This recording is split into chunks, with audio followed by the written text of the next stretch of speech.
Chers frères et sœurs, nous vous saluons encore tous au nom du Seigneur Jésus-Christ. Nous voulons, partout là où vous êtes, vous nous suivez, peut-être par vidéo ou par audio, que vous puissiez nous prêter l'attention afin que nous puissions nous partager cette peine de vie pendant cette période que nous sommes en train de traverser. Avant que nous puissions ouvrir la parole de Dieu, je vais commencer par un mot de prière. Seigneur Jésus, toi le Créateur du ciel et de la terre, bénis ta parole encore, Seigneur, et que cette parole nous serve comme un bouclier pour nous faire sortir de cette situation difficile. Accorde-nous une attention soutenue au nom du Seigneur Jésus-Christ. Amen. Nous allons ouvrir dans la Bible Sophonie, chapitre 2, le verset 1er jusqu'au verset 3. Nous lisons: rentrez à vous-même, examinez-vous, nations sans pudeur, avant que les décrets s'exécutent et que ces jours passent comme la balle, avant que la colère ardente de l'Éternel fonde sur vous, avant que le jour de la colère de l'Éternel fonde sur vous. Cherchez l'Éternel, vous tous humbles du pays, qui pratiquez ses ordonnances. Recherchez la justice, recherchez l'humilité. Peut-être serez-vous épargnés au jour de la colère de l'Éternel. Notre sujet, peut-être que nous allons commencer aujourd'hui, et nous allons encore évoluer avec ça. Je n'aime pas vous donner beaucoup de choses, mais je vais parler un petit peu et à la prochaine, on va continuer. Je vais parler sur comment échapper à cette pandémie Covid-19 ou comment échapper à la colère à venir. Parce que quand nous regardons les événements, nul ne peut douter pour dire que cette pandémie ici, c'est un fléau, c'est quelque chose que Dieu lui-même est en train de punir l'humanité à cause du péché qui est répandu partout dans le monde entier. Voilà pourquoi le prophète de Sophonie a parlé pendant une période dans laquelle Israël est passé comme nous sommes en train de passer. La Bible dit que rentrez à vous-même, examinez-vous, nation sans pudeur. Ce n'est pas seulement la nation, peut-être dans une famille, peut-être un couple qui me suit, peut-être vous pouvez être même dans une société. Examinez-vous, nation sans pudeur. Comment nous avions marché avec Dieu et comment Dieu protégeait son peuple. Avant que le décret s'exécute, quand on parle du décret, c'est une décision d'un chef de l'État ou du pouvoir exécutif ou la volonté suprême qui décide et personne autre ne peut jamais faire autrement. Et quand nous regardons la manière dont cette pandémie est en train de ravager les gens, donc c'est une décision, c'est un décret qui est au niveau suprême où nous devons aller à genoux pour chercher la face de Dieu. C'est là que la Bible dit: cherchez l'Éternel, vous tous, humbles du pays, qui pratiquez ses ordonnances. Recherchez la justice, cherchez l'humilité. Peut-être serez-vous épargnés au jour de la colère de l'Éternel. Et nous voulons voir d'abord comment sera ce jour de l'Éternel là. Et comment cette colère va commencer à faire depuis Israël. Et vous allez comparer avec ce que nous sommes en train de passer pour le moment. Dans Sophonie chapitre 1er, le verset 14 jusqu'au verset 18, la Bible dit: le grand jour de l'Éternel est proche. Il est proche. Il arrive à tout acte. Le jour de l'Éternel fait attendre sa voix. Alléluia. Et quand nous regardons ce que nous voyons, c'est le jour de l'Éternel qui fait attendre sa voix. Et les héros poussent des cris à larmes, des cris amers. Nous en avons des héros partout. Il y a eu de grandes puissances. Mais personne n'a pas pu arrêter cette pandémie. Que ce soit le président du pays, partout dans le monde entier, chacun fait que donc gémissez. Même si vous pouvez avoir de l'argent, vous pouvez avoir tout, mais rien n'échappe personne. Donc le coronavirus ne choisit pas que vous soyez riche, que vous soyez la grande puissance, mais lui attaque partout. Donc c'est un moment où même les héros poussent des cris amers. Ce jour est un jour de fureur, un jour de détresse et le jour d'angoisse. Un jour de ravage et de destruction. Un jour de ténèbres et d'obscurité. Un jour de nuées et de brouillard. Un jour où retentiront la trompette et les cris de guerre contre les villes fortes et les tours élevées. C'est partout que nous attendons des guerres partout. Et quand nous regardons, la troisième guerre est en train de se dessiner selon les événements rendus clairs par la prophétie. Je mettrai les hommes dans la détresse. Ça, c'est Dieu lui-même qui parle. Et ils marcheront comme des aveugles parce qu'ils ont péché contre l'Éternel. Et je répandrai leur sang comme la poussière et leur chair comme de l'ortie. Mes frères, mes sœurs, quand nous regardons ce qui se passe, l'homosexualité partout, les gens se sont permis un homme avec un chien qui vont se marier. Et quand Dieu qui n'a pas épargné le temps de Noé, et il n'a pas épargné au temps de Sodome et Gomorrhe, comment serons-nous épargnés aussi? C'est là que la Bible déclare que Dieu lui-même, il mettra des hommes dans la détresse. Mais les gens marcheront comme avec. Bien que cette pandémie frappe, mais les gens continuent toujours à faire le péché. Les autres continuent toujours à abandonner même Dieu. C'est un temps de Dieu. Écoutez le verset 18. Ni leur argent, ni leur or ne pourront les délivrer. Oh my! Au jour de la fureur de l'Éternel, par l'effet de sa jalousie, tout le pays sera consumé, car il détruira soudain tous les habitants du pays.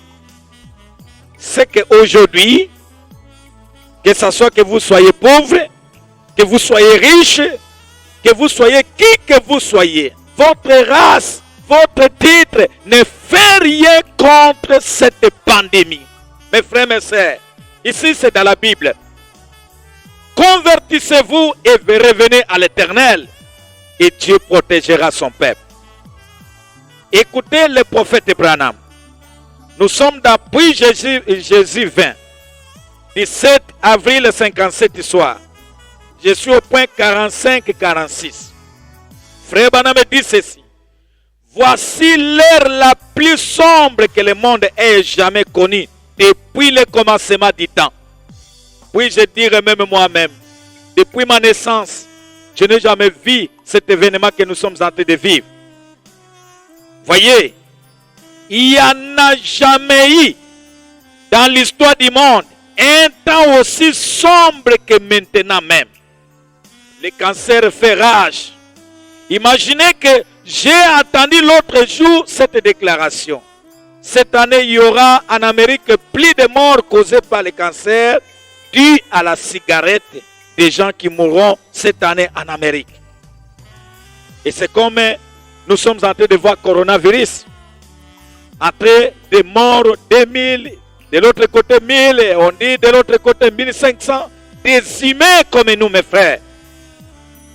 Écoutez, frère Branham dit, des maladies surgissent et toutes sortes de choses se produisent. Eh bien, nous ne savons pas à quoi nous attendre.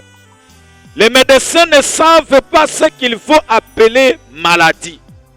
Alors, ils disent tout simplement que ce sont des virus. ça c'est mon prophète. Peut-être vous pouvez tomber sur cette vidéo, même si vous n'avez jamais cru William Branham comme un prophète, mais suivez d'abord ce qu'il dit. Il dit, qu'est-ce qu'un virus? Interrogez un médecin. C'est une chose dont il ne sait rien. Il dit simplement que c'est un virus. C'est tout. Il y a des petits microbes, ça c'est le prophète maintenant qui parle. Et des démons qui circulent, dont l'homme n'a jamais entendu parler auparavant. C'est comme la situation que nous sommes en train de parler. Et nous sommes en train de traverser. Personne n'a jamais entendu parler auparavant. Tout est en mouvement. Tout. Nous essayons de juguler cela à l'aide de substances naturelles. Mais lorsque nous essayons de le faire, cela déclenche quelque chose d'autre. Vous arrêtez coronavirus. Bientôt nous avions entendu en Chine, encore il y a eu un virus qui a commencé encore. Mes frères, il n'y a plus de temps. C'est le temps où chacun de nous, en famille, en couple, peut-être vous êtes des amis, cherchez Dieu pendant qu'il se trouve. Parce que le temps est déjà parti. Lorsque vous administrez de la pénicilline à un homme pour telle chose, cela déclenche autre chose. Lorsque vous administrez ceci et vous êtes complètement hors du chemin, Dieu a une voie. Je suis en train de parler comment nous pouvons échapper à cette pandémie. Les prophètes parlent que Dieu a une voie. Oh, mon église, tabernacle de la perfection. Vous, le peuple de Dieu, peuple africain, partout en Amérique, en Asie, notre province de Kassai oriental, Dieu a une voie. Et nous ferons tous aussi bien d'y entrer dans cette voie de Dieu-là. Frère Branham dit, les églises ont échoué. Les presbytériens ont échoué. Les méthodistes ont échoué. Les baptistes ont échoué. Les pentecôtistes ont échoué. Les pèlerins de la sainteté ont échoué. L'église de Dieu a échoué aussi. Nous avons tous échoué. Ce n'est pas un moment de dire, oh non, moi je crois ceci. Oh, celui-ci croit ceci. Mettons-nous tous ensemble. Cherchons un refuge.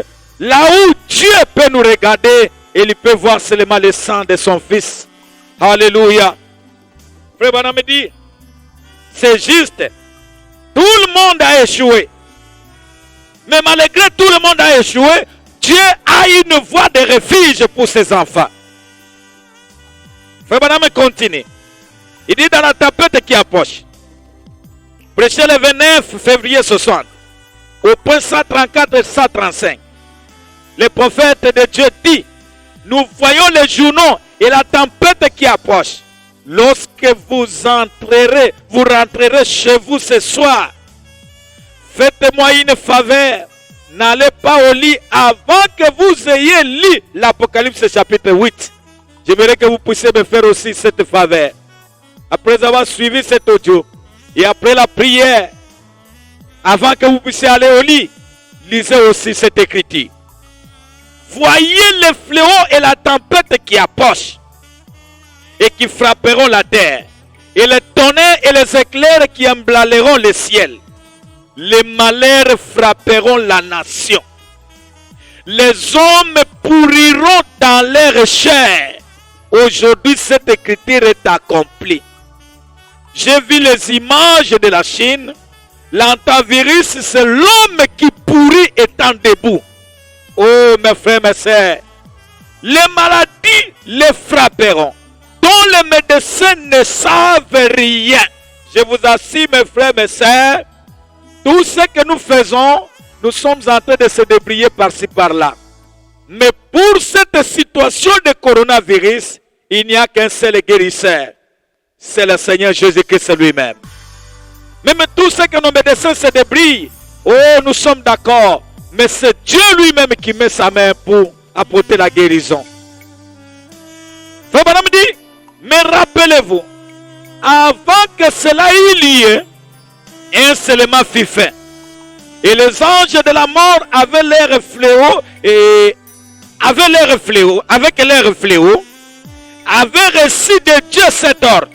Quel est l'ordre que Dieu l'avait donné? Ne vous approchez pas de ceux qui ont le sceau sur leur front. Et le sceau de Dieu, c'est le baptême du Saint-Esprit. Ephésiens 4:30. Il dit, n'attristez pas le Saint-Esprit de Dieu par lequel vous avez été scellés pour le jour de la rédemption. Peu importe combien l'arche est tanguée. Écoutez mes frères, cela risque de me faire sauter ici à la chair. Peu importe combien de fois le foudre s'abattait sur elle. 10 000 tomberont à ta droite et des milliers à ta gauche. Mais cela ne s'approchera pas de toi. Frère madame dit quoi? Le Saint-Esprit dans l'âme. Alléluia. Comment échapper à cette colère? Comment échapper à cette pandémie? Il y a une ville de refuge. Entrez à Goshen. Et Goshen, c'est le Saint-Esprit. Le baptême du Saint-Esprit de l'âme. Peu importe combien, même l'arche de Noé pouvait tanguer.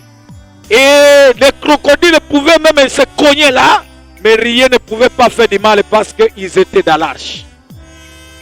Rien ne peut jamais nous faire du mal si nous pouvons reconnaître seulement l'arche de Dieu. Et cette arche de Dieu-là, le Saint-Esprit dans l'âme. Voilà pourquoi Frère Branham dit, dans Adoption, prêcher le 22 mai ce soir, au paragraphe 98, le prophète de Dieu dit ceci. Pensez-vous que le cancer c'est quelque chose? Parce que nous devons attendre ce que d'abord le prophète a commencé à prophétiser pour cet âge ici. La Bible dit qu'il viendrait un temps où les hommes pourriront debout. Tel que nous sommes en train de vivre ça dans les images. Et les bises se nourriront de leur carcasse avant même qu'ils meurent. Et le cancer est un mal de dents à côté de ce qui va venir. Mais souvenez-vous, il a été interdit à ce jour-là, à cette chose horrible de toucher ceux qui avaient le sceau de Dieu. Voilà ce que nous nous efforçons de faire maintenant. Qu'est-ce que nous nous efforçons, chers ministres de Dieu? D'entrer et d'être placés à notre position dans le royaume de Dieu. C'est que nous amenons même cette position-là. Avant que les fléaux horribles s'abattent, oh, comme c'est beau, la dispensation des temps, la plénitude des temps, l'héritage. Et si nous sommes aussi devenus héritiers, et il a été prédestiné, donc cela ne peut jamais nous faire du mal. Laisse-moi vous dire, mes frères, la mort physique n'a rien à faire à ôter le Saint-Esprit en vous. Je peux mourir même de coronavirus, mais si le Saint-Esprit est à moi, donc le ciel m'appartient. Je fais seulement un changement de temps. Je quitte ce corps ici et j'ai encore une vie maintenant qui continue de l'autre côté. Voilà pourquoi nous vous invitons. Fuyez la colère à venir. Fuyez le fléau qui vient. Parce que ceci est encore le début. Mais il y aura beaucoup de choses qui vont venir. Cette pandémie, c'est un fléau. Pourquoi nous confirmons que c'est un fléau? Parce que le prophète a parlé tous les signes que nous voyons aujourd'hui. Écoutez, acceptez la voie à laquelle Dieu a pourvu au temps de la fin. Prêchez le 15 janvier ce soir en 3. Je suis au point 213 jusqu'au 214. Frère Branham me dit ceci. Eh bien, certains parmi eux ont dit, eh bien, alors, si le fléau tombe, nous irons bien à l'hôpital. Si le fléau tombe, savez-vous ce que nous ferons? Nous irons chercher Dr. John.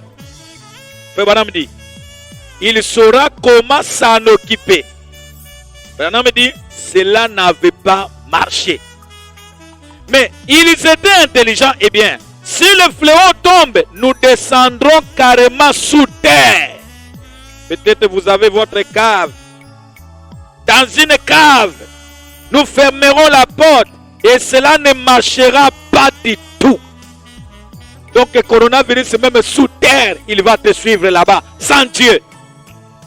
Il dit, nous restons resterons dans la maison, comme nous saluons la décision de notre président de la République, Félix Antoine Tshisekedi Tshilombo. Et nous sommes en train d'observer cela. Et je vous invite tous à observer cela. Nous resterons à la maison.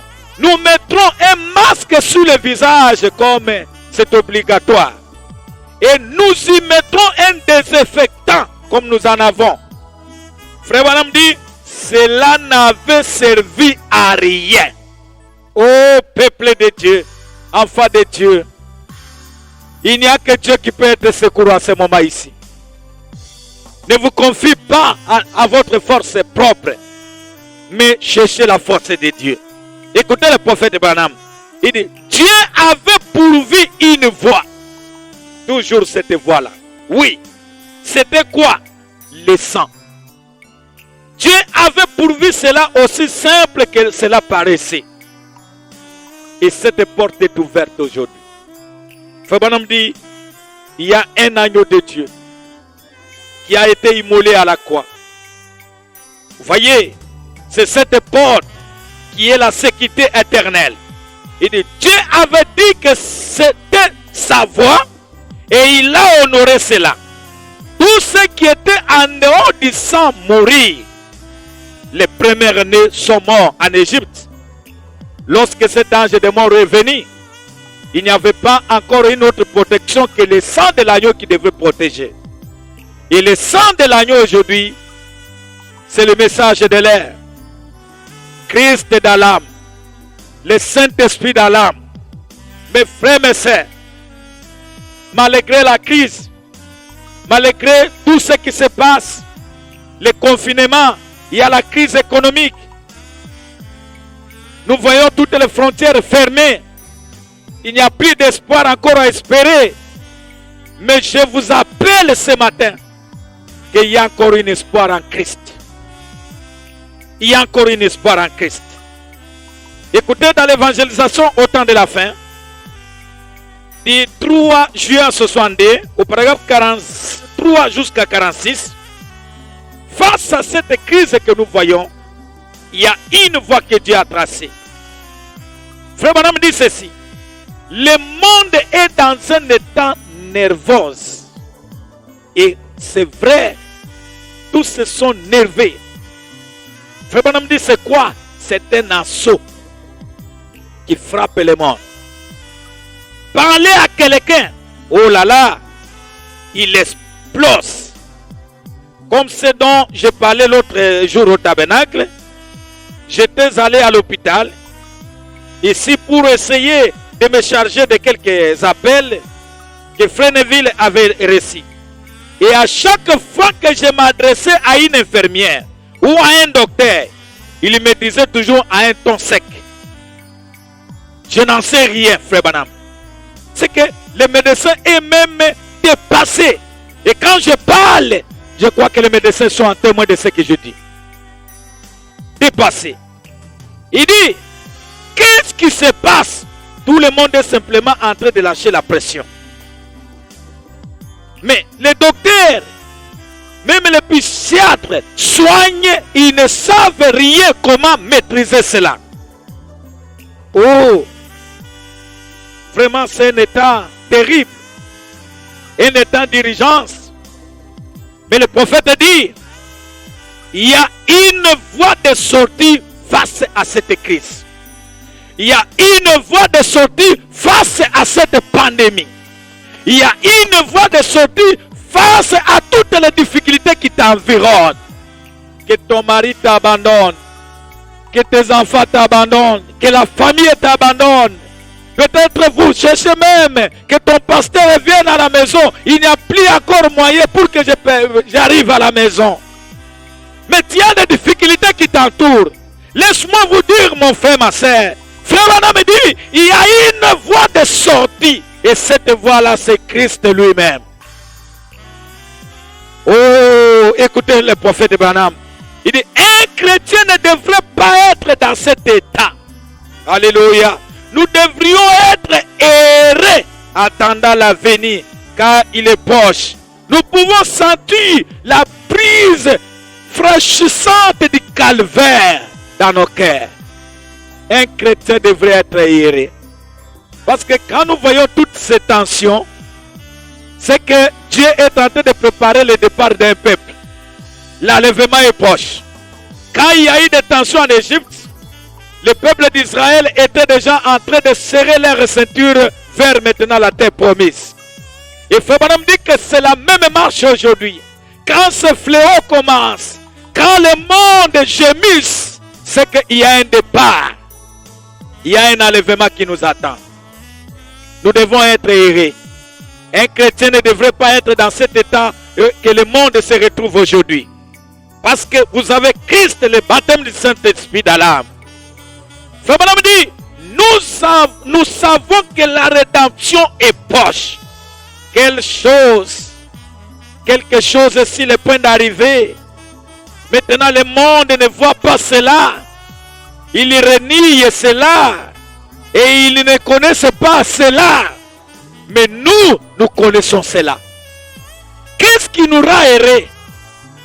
Pendant que je suis en train de descendre pour terminer notre prédication de ce matin, Frère Branham parle quelque chose.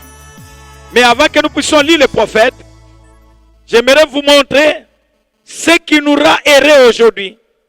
Ce qui est la ville de refuge des peuples de Dieu aujourd'hui. Israël ne pouvait pas avoir paix parce qu'ils avaient un prophète dans les camps. Dans Osée chapitre 12 et le verset 13, la Bible dit, par un prophète l'Éternel fit monter Israël hors d'Égypte. Et par un prophète, Israël le fit garder. Alléluia. Est-ce que tu peux ponctuer un amen là où vous êtes avec ta famille? Et si Dieu avait fait cela dans les temps anciens, aujourd'hui, est-ce que nous avons une promesse d'un prophète dans les camps? Selon Malachie 4, le verset 1 jusqu'à 3, la Bible dit ceci. Car voici le jour vient, ardent comme une fournaise. Tous les hautains et tous les méchants seront comme du chaume. Le jour qui vient les embrassera, dit l'Éternel des armées. Il ne laissera ni racine ni rameau. Oh my my. Mais pour vous qui craignez mon nom, alléluia, s'élèvera le soleil de la justice. Et la guérison sera sous ses ailes. Vous sortirez et vous sauterez comme le veau d'une table. Mes frères, mes sœurs, est-ce que le soleil de la justice s'est levé aujourd'hui? Est-ce que vous le voyez même dans ta maison? Alléluia. Et vous foulerez les méchants, car ils seront comme de la cendre et sous la plante de vos pieds. Au jour que je prépare, dit l'Éternel des armées. Voici, je vous enverrai Élie le prophète. Oh, merci Seigneur. C'est que je ne suis plus encore quelqu'un qui se débrouille, mais je suis pris en charge. À ce temps ici, quand ce moment viendra, je vous enverrai Élie le prophète, avant que le jour de l'Éternel arrive, ce jour grand et redoutable. Et quand cet Élie est venu, qu'est-ce que le prophète nous dit? Au paragraphe 135 de la même prédication que je vous ai donnée, l'évangélisation au temps du soir, Frère Branham me dit ceci. Les messagers et les messages du temps de la fin devront répondre à la situation du temps de la fin. Comme Moïse avait répondu à ce temps-là, pendant que la situation était vraiment grave en Égypte, mais il y a eu un messager. Et Frère Branham dit que le messager avait la réponse à donner au peuple d'Israël. Et aujourd'hui, Dieu fait une promesse. Il dit que les messagers et les messages du temps de la fin devront répondre à la situation du temps de la fin. Ne pensez-vous pas? Ce message n'aurait pas été prêché il y a 40 ans. Non, ce message devait être prêché aujourd'hui. Les messages et les messagers du temps de la fin doivent correspondre. Autrefois, dans ces jours-là, cela n'aurait probablement pas marché. Mais cela doit faire face à des conditions du temps de la fin. Alléluia. Même si tu es atteint, que le message et le messager doivent donner la réponse à ton problème. Même si tout ne marche pas, accroche-toi à ce message ici. C'est ça la réponse de l'épouse. Et Frère Branham dit, soyez convertis, croyez les signes de l'évangile. Voilà le message d'aujourd'hui. Lavez vos âmes dans le sang de l'agneau et croyez l'évangile. Que les signes des temps de la fin sont ici. La sémence de l'évangile a été mise en place. Si jamais tu n'as jamais écrit cette parole, c'est le temps de se convertir. Parce que ce message, c'est Christ lui-même. Ce n'est pas une autre personne. Ce n'est pas la troisième personne. C'est Dieu lui-même qui nous a visités. Mes frères, mes sœurs, moi je suis très heureux. Pendant cette période même de confinement, rien n'agite pas mon cœur. Parce que j'ai reçu Christ dans mon âme. C'est ça la ville de refuge. Voilà pourquoi, pour terminer, Frère Branham dit dans À qui irions-nous? Du 4 juin 60, paragraphe 53. Suivez-moi très attentivement. Et puis nous allons prononcer un mot de prière à la fin. Frère Branham dit, Jésus est l'unique personne qui a votre âme dans sa main. Alléluia. Même si il y a une tante qui avait prononcé une parole pour toi. Même si il y a des sorciers dans votre famille. Croyez cette parole là où vous êtes. Même si tu étais déjà atteint, attaqué par une malédiction, il y a quelqu'un qui tient ton âme entre ses mains. C'est Christ lui-même. Jésus est l'unique personne. Votre église ne peut pas vous aider. C'est Christ qui vous aide. Ou vous pouvez trouver ou croire une fondation qui puisse accomplir quelque chose après ça, à la mort. Parce que nous pouvons mourir de coronavirus. Mais après la mort, qui peut vous aider encore? Même ton église, même ton père, même ton mari, même qui qu'il soit, il peut vous aider en quoi? Que peut faire une église pour vous après la mort? Rien. Que peut faire une église pour vous après que les médecins vous auraient abandonné? Que peut faire tout le monde pour vous après que la science médicale vous aurait abandonné? Peut-être quand on regarde, on dit notre situation est vraiment critique, il n'y a plus moyen encore de revivre encore. Étant rongé par le cancer, étant rongé par le coronavirus, remplaçons X par sa valeur. Frère Branham dit, rien, personne ne peut jamais vous aider. Mais ce matin, Frère Branham dit, il y a une fondation, il y a une personne, il y a un chemin, il y a une lumière, il y a un Dieu dans cette lumière-là. Il y a un guérisseur, alléluia. Il y a un sauveur et il y a une personne qui est glorifiée. Est-ce que vous pouvez le voir? Oh my. Et il est parmi nous ce soir. Nous nous disons ce matin. Quand Frère Branham dit qu'il est parmi nous, c'est qu'il est là dans ta chambre. Il est là dans ta voiture. Il est là dans votre salon. Il est avec toi, ma soeur, mon frère. Il est là avec toi dans le lit de l'hôpital. Quand il a promis qu'il ferait lorsqu'il a dit, là où 2 ou 3 seront assemblés à mon nom, je serai au milieu d'eux. Ils feront aussi les œuvres que j'ai faites. Encore un peu de temps, le monde ne me verra plus. Mais vous me verrez et je serai en vous. Alléluia. Et il est en nous aujourd'hui. Ma soeur, mon frère, voilà l'aide. Voilà le chemin. Voilà même la fondation. Voilà même là où nous pouvons nous cacher avec toi. Pendant que cette période est tellement critique. Pendant que nous sommes dans le confinement. Mais je vous assure que je vous donne une adresse là où nous pouvons nous cacher. Pendant que nous inclinons nos têtes là où vous êtes, alors que nous voulons faire une prière avec le prophète ensemble, nous allons lire cette écriture pour relire la prière du prophète. Et peu importe là où vous êtes, Dieu va vous accorder la délivrance. Dans l'attitude de qui est Dieu, paragraphe 8. Frère Branham dit ceci. Accorde, Seigneur, que quelque chose soit dit ou fait ce soir. qui fera que les rebelles viennent en Christ. Nous avons dit comment échapper à cette colère de Dieu. Revenez en Christ. Que les rebelles viennent en Christ. En effet, nous croyons et nous pressentons que le grand jugement plane sur ces pays. Donc les pays au pluriel. Dans ces derniers jours, des plaies et des germes de maladies sont déjà reproduits pour être répandus à travers les nations. Aucun médecin ne sait même pas comment maîtriser cela. Oh Dieu, il nous faudra donc croire dans la guérison divine. Comme les nations reproduisent des germes et les accumulent pour les arguer par des bombes. Et des millions en mourront dans l'espace d'une heure.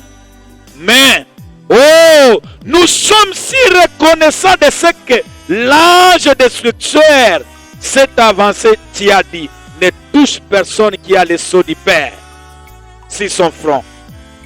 Ils sont les miens.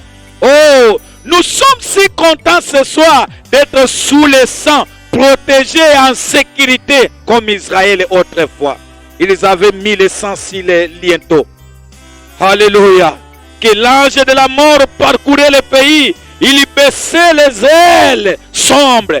Mais dès qu'il voyait le sang, il relevait. Et je passerai par-dessus vous.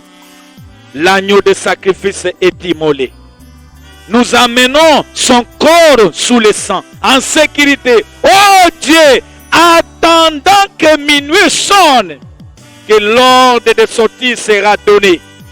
Nous allons sortir cette nuit-là.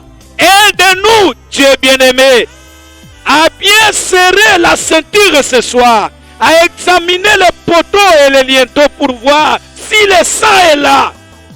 Puis aller de l'avant, puis défier chaque ennemi, sachant que notre grand capitaine en chef, celui que Josué racontera après avoir traversé le Jourdain, avait dit: je suis le capitaine de l'armée céleste. Oh Dieu, Josué a tremblé. Il a su que c'était toi. Et nous savons ce soir que l'étoile du matin est au-dessus de nous. Les bannières brillent, les drapeaux flottent. Accorde-les ce soir, Seigneur, qu'il se produise beaucoup de choses et envoie ton esprit. Donne la foi aux gens. Quelquefois, cela les surprend, Père. Qu'ils arrivent de trouver la guérison au milieu de ton peuple qui nous suivent. Oh Dieu, que le Saint-Esprit soit accordé dans leur cœur. Au nom du Seigneur Jésus-Christ. Amen. Que Dieu vous bénisse. C'était votre humble serviteur, pasteur Abel Ouafarial Paouni Antoine. Je suis berger de la Perfection Tabernacle, ici à Mbujimaï, dans notre province de Kassai-Oriental, tout précisément en RDC. Et si vous voulez suivre nos prédications, nous avons déjà une chaîne YouTube qui est intitulée Tabernacle de la Perfection. Soit vous cliquez sur mon propre nom, Abel Ouafarial Paouni Antoine. Vous allez encore trouver beaucoup des activités, nos prédications, les prédications de nos ministres et même les visiteurs qui viennent prêcher dans notre église. Pour aujourd'hui, nous vous disons shalom, que Dieu vous bénisse.